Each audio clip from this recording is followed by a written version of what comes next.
So but anyway sir, మీరు మీ పందాలో వెళ్తూ మీరు ఒక వ్యాపారవేత్తగా, యాక్టర్గా, నిర్మాతగా కూడా మారారు 100 చిత్రాల తర్వాత. దానికి కారణం ఏంటి సార్? అదే ఫర్ మనీయా? బిజినెస్ ఫీలింగ్ మనసులో ఉండబట్టే నేను వచ్చిన తర్వాత మెడ్రాస్లో సినిమాలు చేయటం, మనకి ఏంటి సినిమాలు చేస్తాం, ఇంకేంటిది, మనం బిజినెస్ మర్చిపోకూడదు కదా, మన మెయిన్ ఇది కదా అని అనుకుని అప్పుడు బిజినెస్ ఏం చేద్దాం అనుకున్నప్పుడు సినిమాలు మనమే తీస్తే బెటర్ కదా, మనమే సినిమాలు తీస్తే మనం మంచి క్యారెక్టర్లు చేసుకోవచ్చు, బాగుంటుంది అనేది ఒకటి.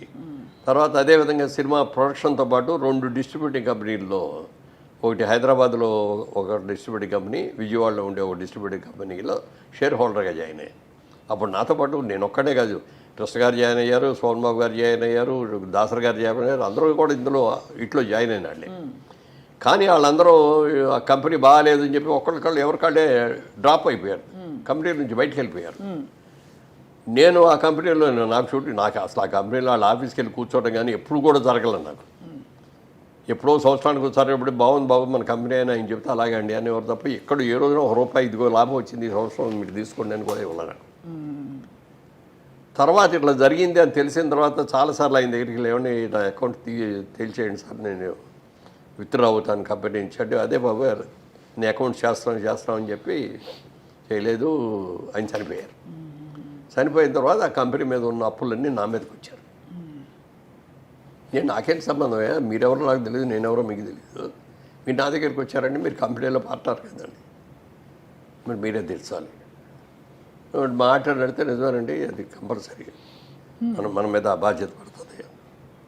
అప్పుడు అందరిని పిలిచేసి నేను మీకు సంబంధం లేదు, నేను తీసుకోలేదు, అయినా మీరు కట్టాలంటున్నారు కాబట్టి మీరు కట్టిన డబ్బుకి నేను వడ్డీ ఇవ్వను. ఫస్ట్ నెంబర్ 1 అసలు అమౌంట్ ఎంత అయితే ఆ అమౌంట్లో 50% ఇస్తాను నేను అంతకంటే ఎక్కువ ఇవ్వలేను, నా దగ్గర అంత సంపాదన కూడా లేదు. దానికి మీరు ఇష్టం అయితే ఇచ్చేస్తాను, లేకపోతే నేను ఇవ్వలేను, మీరు ఏం చేసుకుంటారో చేసుకుంటాను. అలా 6 రోజులు ఆలోచించుకొని సరే అంతే ఇవ్వండి అన్నారు. అది అప్పటికి ఇచ్చేస్తే అప్పుడు దాకా నేను సంపాదించింది సరిపోయిందండి. అంటే మాటకు నిలబడాలి కదా కంపెనీ అయిన తర్వాత. నిర్మాతగా మారి మీరు 25 సినిమాలు తీసారా సార్? 25లో అన్నీ మీరు అన్నట్టు చాలా గొప్ప సినిమాలు. అతడు లాంటి సినిమా నిర్మించారు. అతడు మీరే కదా సార్ నిర్మించింది? అతడు. అలాంటి తర్వాత ఎందుకు మీరు విరమించుకున్నారు? అంటే అతడు సినిమా అయ్యేటప్పటికి ఏమైందంటే పొలిటికల్గా నా మీద ఫోర్స్ తీసుకొచ్చి బలవంతంగా తీసుకెళ్లారు. రాజకీయాలకు మీకు ఇష్టం లేదు సార్? అస్సలు ఇష్టం లేదు. ఎందుకు సార్? ఎందుకంటే మా నాన్నగారు చిన్నప్పుడు ఆ రాజకీయాల్లో ఉండటం మూలంగా ఫ్యామిలీ దెబ్బతింది అనే ఫీలింగ్ మనసులో చాలా ఎక్కువ ఉంది. తర్వాత సినిమాల్లోకి వచ్చేటప్పటికి ఏమైనా ఏంటంటే సినిమా యాక్టర్ అనేవాడు ఎవరైనా సరే ఓ పార్టీకి సంబంధించిన వాడు అని అంటే అతని పార్టీలో సినిమా చూడరు కదా మన పార్టీ వాడు అనేది మన సినిమా చూడొచ్చు, అదే చూడరు. మన మూలంగా ప్రొడ్యూసర్ ఎందుకు ఇది అవ్వాలి అనేది చాలా గట్టి భావనది. అయితే ఎన్టీ రామారావు గారు సినిమాలు యాక్ట్ చేయడం మానేసి పార్టీ పెట్టి కాకి బట్టలు వేసుకొని చైతన్యరావు మీద తిరుగుతా అంటే ఒక ఇన్స్పిరేషన్ వచ్చింది. ఆయన మేము అప్పుడు పిచ్చి పందులు అనే సినిమా ఏలూరు దగ్గర పెద్దపాడారు ఉంది, ఆ ఊళ్ళో షూటింగ్ చేస్తా అంటే అక్కడికి వచ్చారా. ఆ రోజు షూటింగ్ ఆపేసి మేము అందరం కలిసి అక్కడికి వెళ్ళాం. నేను, రావు గోపాలరావు గారు, సత్యాడు గారు, గిరిబాబు గారు, కవిత, మాధవి, మేము అందరం కలిసి వెళ్ళాం. ఆయన చెప్పిందన్నా చాలా ఇన్స్పైర్ అయ్యాం ఆయన చెప్పిన మీటింగ్ మీరు కూడా. తర్వాత పిలిచారు, చైతన్య నదిలోకి వెళ్ళి కూర్చున్నాం. ఏంటి బ్రదర్ ఇక్కడ ఉన్నారంటే ఇట్లా సినిమా షూటింగ్ జరుగుతుందండి అది అని చెప్పి అప్పుడు అన్నాం అనమాట. ఇన్స్పైర్ అప్పటికప్పుడు ఫీలింగ్ వచ్చేసి, సార్ మీరు ఎప్పుడు రమ్మంటే అప్పుడు వస్తాం, మీరు ఏ పని చేయమంటే ఆ పని చేస్తాం సార్ అని చెప్పి మేము నలుగురు అన్నాం. సత్యనారాయణ గారు, రావు గోపాలరావు గారు, గిరిబాబు, నేను నలుగురు అన్నాం. ఆడపిల్లలు అర్థం లేదు కానీ మేము నలుగురు అన్నాం అని మా జేబులో ఏమేమి డబ్బులోనే అది తీసాయి, ఆ జోన్లో వేసాం. వద్దు బ్రదర్ మీరు ఎవరు రావద్దు, నేను ఇందిరాగాంధీకి పోటీగా లేచి వచ్చాను, ఇక్కడ తనకు శత్రువులు అంటే వాళ్ళని ఎలా దెబ్బకొట్టాలని ఆవిడకి తెలిసినందుకు ఎవరికి తెలియదు, నేను సక్సెస్ అయితే వెళ్ళండి గుడ్, సక్సెస్ కాకపోతే నా అంతు చూస్తారు వాళ్ళు, అందుకని మీరు మాత్రం వద్దు అని చెప్పి మమ్మల్ని ఎవరు రానివ్వాల వద్దని అన్నారు. తర్వాత ఎలక్షన్ సడన్గా అనౌన్స్ చేసేటప్పటికి మళ్ళీ వెళ్ళాం. ఏమంటే ఎలక్షన్ సడన్గా ఇది చేశారు, మీరు రాయలసీమ తిరిగారు, కోస్టల్ ఆంధ్ర తిరిగారు కానీ తెలంగాణ కవర్ చేయలేదు మీరు ఓకే అంటే మేము వెళ్ళి తెలంగాణలో ప్రచారం చేసి వస్తామండి అన్నాం. దానికి కూడా వద్దన్నారు. సరే ఇంకా అంతకంటే మనం చేయగలిగింది ఏమీ లేదని ఆ పిచ్చిపందుల సినిమాలో వెంటనే ఆత్రేయ గారికి ఫోన్ చేసి రామారావు గారి మీద ఒక మంచి పాట రాయండి సార్ మాకు అది ఆయన పొలిటికల్ దీనికి హెల్ప్ చేసేటట్టుగా ఉండాలి. ఆయన ఫోన్ చేస్తే వెంటనే ఆయన 2 daysలో ఇచ్చేసారు అనమాట. మామూలుగా ఆత్రేయ గారు అంటే 4 రోజులు తీసుకుంటాడు, ఇవ్వడం తొందరగా. ఏ పాట సార్ అది? పాట రాయి ఆత్రేయ గారు బాధ పెడతారు, పాట రాసిన తర్వాత ప్రజలు ఆ పాట చూసి ప్రజలు ఏడ్చేటట్టు చేస్తారు. అదే అవునవును. అది మంచోళ్ళందరూ పోయారు, మంచిని చెప్పే పోయారు, ఆ మంచిని కాచే మనుషులు ఇప్పుడు మనలో కరువయ్యారు. రావయ్యా రామయ్య ఈ రాజ్యమే నీదయ్యా. అబ్బా, ఒక ముక్కలో చెప్పేశారు మొత్తం. చేశారు. ఇక అది ఆ పాట చూస్తే అందులో పాత నాయకులు గాంధీ గారు, నెహ్రూ గారు వాళ్ళ ఫోటోలు అవన్నీ కూడా వేస్తూ ఈయన సినిమాలో యాక్ట్ చేసిన ఫోటోలన్నీ ఒక గోళ్ళ మీద అంటించేసి ఇక అది అందులో ఒక గ్రూప్ సాంగ్ లాంటిది అన్నమాట. ఆ గ్రూప్ సాంగ్లో ఎన్ని పెట్టి. అప్పట్లో మనకి డిజిటల్ మీడియా లేదు కదా సార్, ఎక్కడ విడుదల చేశారు అది? ఏది ఈ పాటని ఎక్కడ విడుదల చేయడానికి లేదు, సినిమాలో పెట్టేశాం. ఓ సినిమాలో పెట్టేశారు. సినిమాలో పెట్టేశాం. సినిమా రిలీజ్ నాటికి ఇంకా 3 రోజుల్లో రిలీజ్ అనగా ఈయన ముఖ్యమంత్రి అయిపోయారు. అది ఆ ప్రమాణ స్వీకారం తీసాం. మళ్ళీ సినిమా ఎండ్లో ఆయన ప్రమాణ స్వీకారం అది చేసి దాని మీద మళ్ళీ పాట వేసాం. అలా మీకు ఒక అనుబంధం ఏర్పడిపోయింది రాజకీయంగా. ఎందుకంటే అందరి ఆశ్చర్యం ఏంటంటే నాన్నగారు కాంగ్రెస్ పార్టీలో ఉండేవారు కదా, మీరు అటువైపు వెళ్ళలేదు ఎందుకు అని. అదే అంటే అప్పుడు మా ఫ్యామిలీస్ అన్ని కూడా కాంగ్రెస్ ఫ్యామిలీస్. ఇంకో పార్టీ ఎక్కువ చూసాం.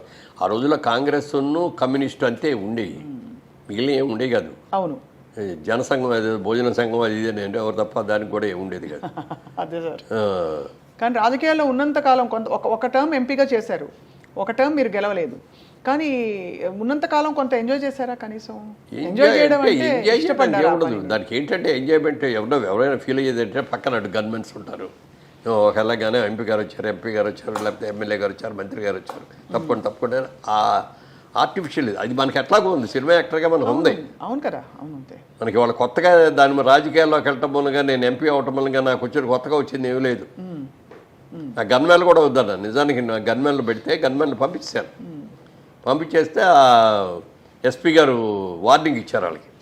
వాళ్ళు పంపించినా బొప్పని మీరు ఆ గేట్ దగ్గర నుంచోటి వెళ్ళి వాళ్ళకి ఏదైనా అయిందంటే రేపు వచ్చేది మనకు వస్తుంది బ్యాడ్ టైం అని వస్తే చెప్పారు. నాకెవరు శత్రువులు ఉండరండి, నాకు మిత్రులే తప్ప శత్రువులు ఉండరు, నాకేం గన్మెన్ అవసరం ఉండదండి.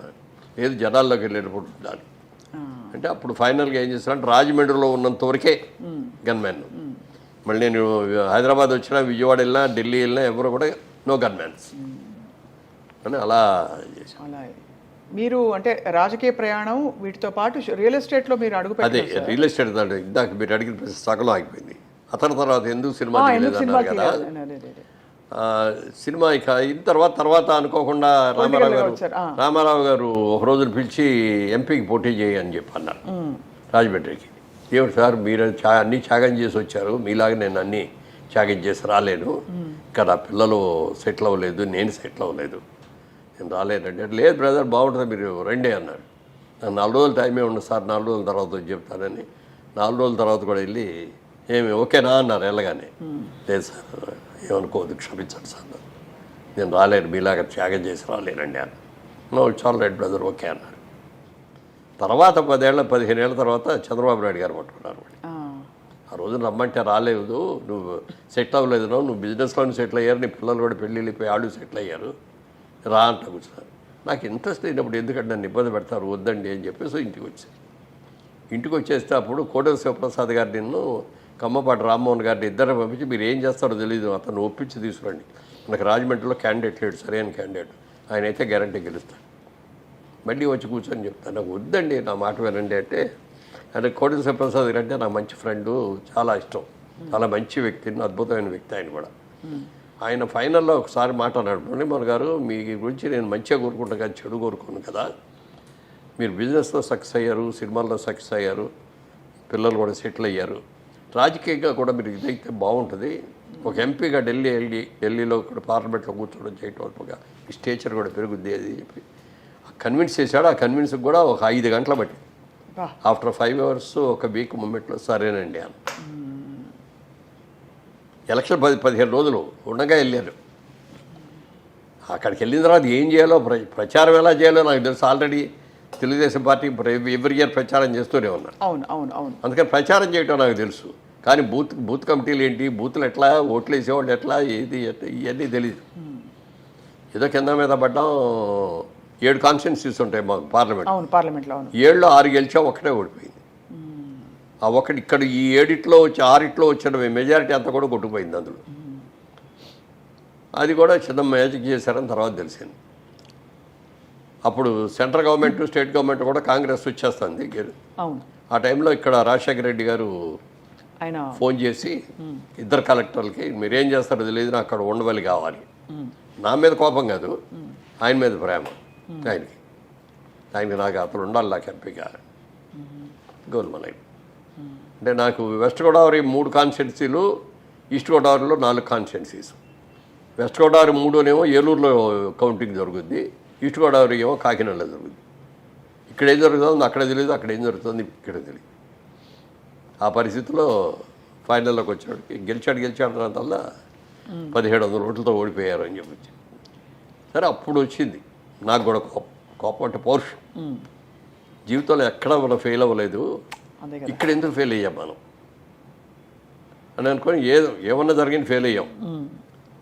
ఏమైనా సరే మళ్ళీ ఇక్కడే ఈ 5 ఏళ్ళు ఇక్కడే ఉండి, ఈ 5 ఏళ్ళు కూడా మనం ఒక ఎంపీ కాకపోయినా కూడా నాకు కావలసిన ప్రజలకు కావాల్సినవన్నీ కూడా మనం చేయాలి అని చెప్పి నా సొంత డబ్బులు ఖర్చు పెట్టుకొని మెడికల్ క్యాంప్స్ పెట్టిన, స్కూల్స్కి వెళ్ళి స్కూల్లో ఏదైనా ఫర్నిచర్ కావాలంటే చేయించిన, ఇలాంటి వాటికి అన్నిటికీ సొంత డబ్బులు ఖర్చు పెట్టి చేశాను 5 ఏళ్ళు కూడా.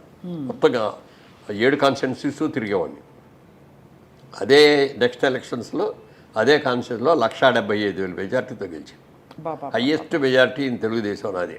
చాలా అసలు అందుకని ఈ పొలిటికల్లోకి వెళ్ళిన తర్వాత మనం పూర్తిగా దానికి అంకితం అవ్వకపోతే తప్ప ఇప్పుడు చేయలేము. అవును అవును అవును. సినిమా కూడా ప్రతి క్షణం ఏం జరుగుతుందని మనం చూసి ప్లాన్ చేసి కంట్రోల్డ్గా చేస్తే తప్ప నిర్మాతగా నిలబడలేము. అందుకని ఈ స్టేజ్లో మనం సినిమా తీయడానికి వెళ్తే మనం కాన్సన్ట్రేషన్ లేకుండా చేస్తే దెబ్బతింటాము, వద్దు అని నేను అనుకున్నాను. అలాగే మా బ్రదర్ కిషోర్ గారు కానీ, మా బాబు రామ్మోహన్ కానీ, వాళ్ళు కూడా ఈ బిజినెస్లో, రియల్ ఎస్టేట్ బిజినెస్లో ఫుల్ బిజీ అవడంతో సినిమా ఆపేసాం.